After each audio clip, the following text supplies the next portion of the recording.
Olá, boa noite. Eu me chamo Lucas Eduardo Schkevic e hoje eu vou apresentar uma aula sobre o sistema urinário em humanos, que foi desenvolvida na aula de práticas de ensino de ciências e de biologia. Uma breve introdução agora falando sobre as excretas, né? As excretas, elas são os resíduos, que eles são oriundos do nosso metabolismo e que em excesso no nosso organismo eles podem ser tóxicos ou eles têm uma função dentro do nosso organismo. Falando sobre os tipos de eliminação que podem ser feitos, o gasoso, que é o mais comum que a gente faz a todo momento, que é a respiração, como principalmente a eliminação do CO2, que é oriundo do nosso metabolismo através do oxigênio, a eliminação de líquidos através da urina, onde estão solubilizados as substâncias que podem ser tóxicas ou que não são necessárias para o nosso metabolismo mais. O sólido, que são as fezes, que são um material que não foi absorvido durante a nossa digestão. E a pele também libera líquido e alguns sais minerais. A pele principalmente faz essa liberação do líquido para manutenção da nossa temperatura e não exatamente só para realizar as excretas, mas também faz parte importante das excretas.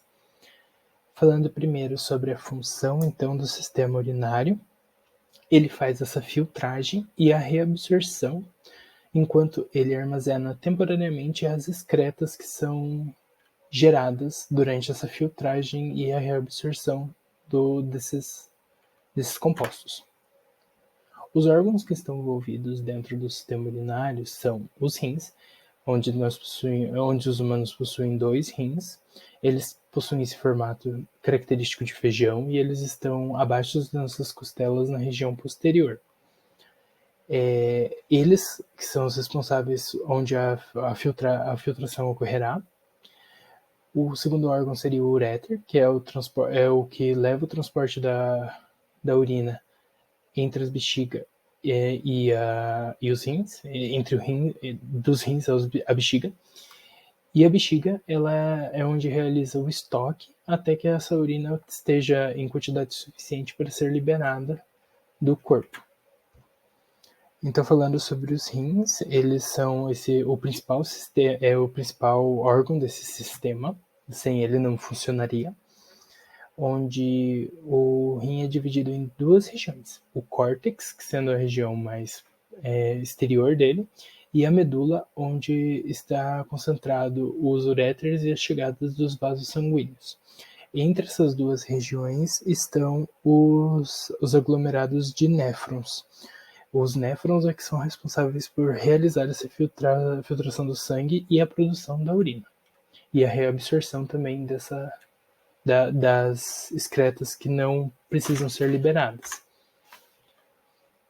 Então, dando um destaque maior para os néfrons, eles possuem esse formatinho, né, dentro dos rins, onde ele possui essa primeira região, que é conhecida como a cápsula de Bowen, e chegam 2 vasos sanguíneos na região dos néfrons, sendo um de sangue arterial, vindo da artéria com grande pressão,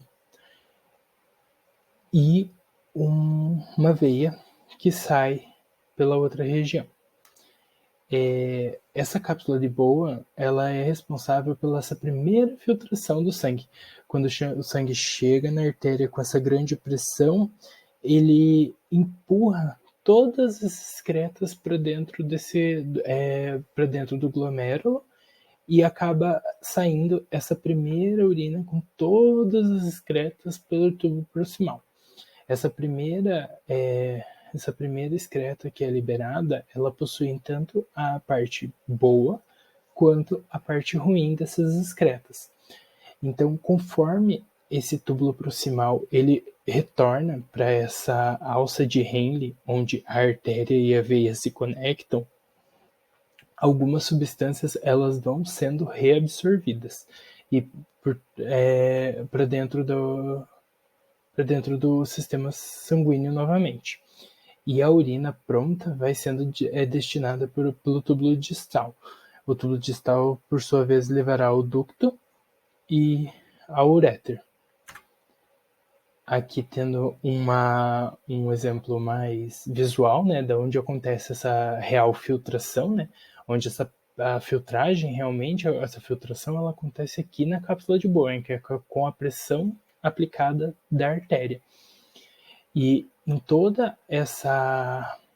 por todo o túbulo proximal, a alça de Henle e o túbulo distal, acontece ainda tanto a reabsorção para o lúmen, quanto a secreção do sangue para o lúmen também, dessas substâncias. Então ela vai fazendo essa troca até que seja possível permanecer só a boa das excretas de volta dentro do sangue e o que necessita saia pela urina.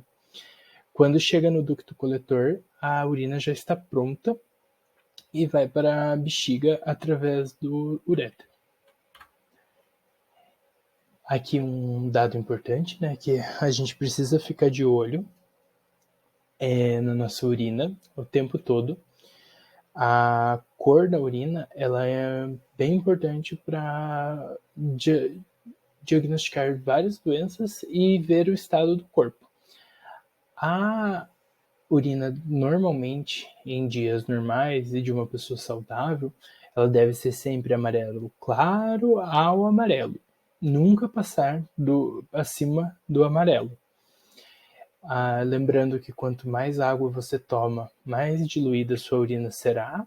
Então, com isso, mais toxinas, né, você liberará, mais excretos liberará e menos excretos ficarão concentrados no seu corpo. E com isso, a urina sempre ficará mais clara.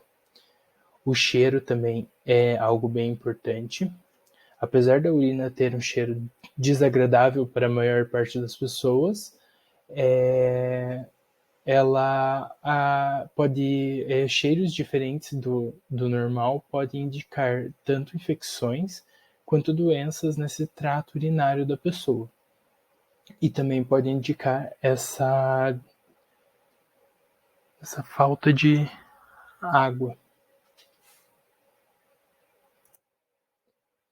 Dando continuidade aqui à aula, como estamos focando no sistema urinário humano, existe a diferença entre o sexo masculino e feminino dessa região do sistema urinário. Enquanto em pessoas do sexo masculino, que possuem os órgãos genitais masculinos, os rins e o uréter são iguais. Porém, a bexiga e os orifícios uretrais, eles acabam se ligando à região da próstata e do canal de saída. Então, o sistema reprodutório no masculino, eles acabam se interligando, sendo a uretra o ponto de liberação, tanto das excretas quanto do sistema reprodutivo masculino. Enquanto na mulher, não há esse compartilhamento entre os dois. Outra diferença é que a uretra no corpo masculino, como o pênis é maior, ele possui uma distância maior entre entre o fim da uretra e a bexiga, e isso pode indicar a relação com a maior causa de infecções urinárias em corpos femininos, onde a saída da uretra é muito próxima da bexiga, e com isso acaba ocasionando muitas infecções urinárias. Outra dica importante é sobre a questão de não segurar por muito tempo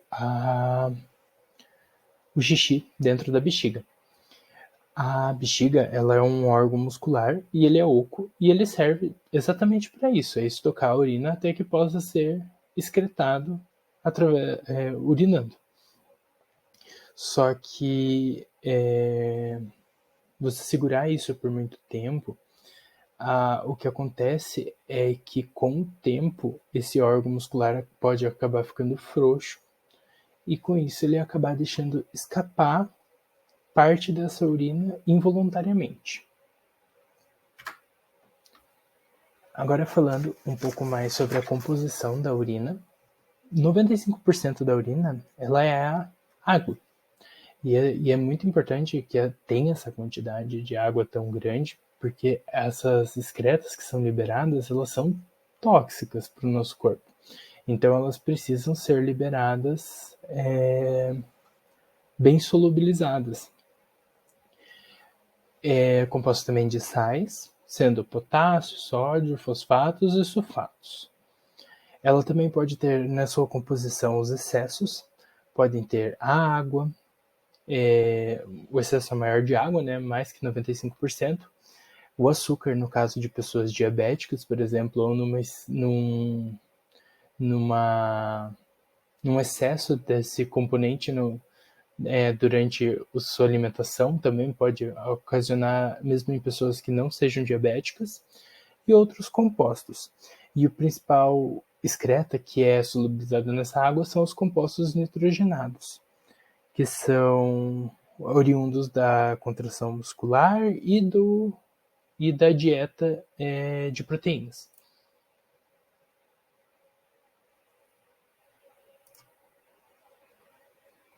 Aqui falando um pouquinho sobre as competências, né, que essa matéria está incluída dentro do novo ensino médio, onde os sistemas biológicos eles estão todos juntos dentro de um único sistema e eles são utilizados nas áreas do conhecimento no uso do cotidiano, da saúde, do ambiente, na indústria, na agricultura e na geração de energia elétrica.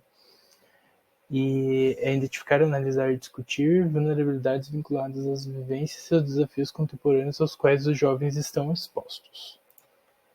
Obrigado.